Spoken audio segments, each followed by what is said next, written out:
In this lesson, we're going to take a look at an equation that has a cube root in it, and this is very similar to the video that comes right before this that deals with a square root. In fact, it's the exact same process. We just have to adjust a little bit in how we interpret the numbers that we're working with. Okay, but the actual process itself is basically the same. Okay, what I'm going to do is I'm going to start by taking this number right here that has nothing to do with that radical and move it over.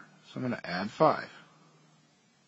Okay, now that's very normal. That's just a typical progression that we would take in pretty much any equation. So I have cube root of 8x plus 3, and all that stuff's under the radical, so it stays put, equals 3. Okay, now there's a lot of 3's in this problem, and that's just a coincidence. Don't get hung up on that.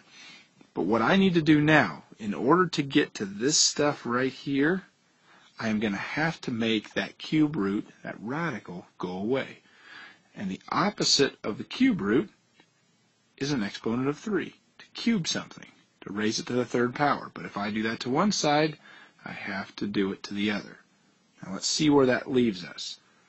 This basically cancels out, and I'm left with 8x plus 3. But over here, 3 to the third power is not 9. That is a habit that a lot of people will want to do, and they won't even know they're doing it. We've got to go back and interpret what that really means. 3 to the third power is 3 times 3 times 3, which is 27. Okay, it makes a big difference. Now I've got a linear equation. I can use my normal methods just to get this x isolated. I'm going to subtract 3, so I get 8x equals 24.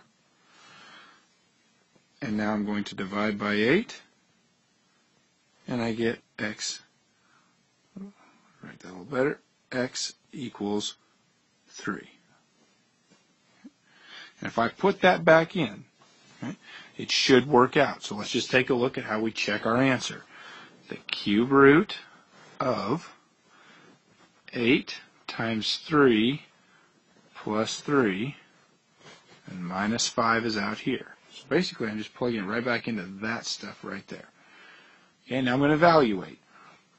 Cube root of 24 plus 3 minus 5 is the cube root of 27 minus 5, which is 3 minus 5, which is negative 2.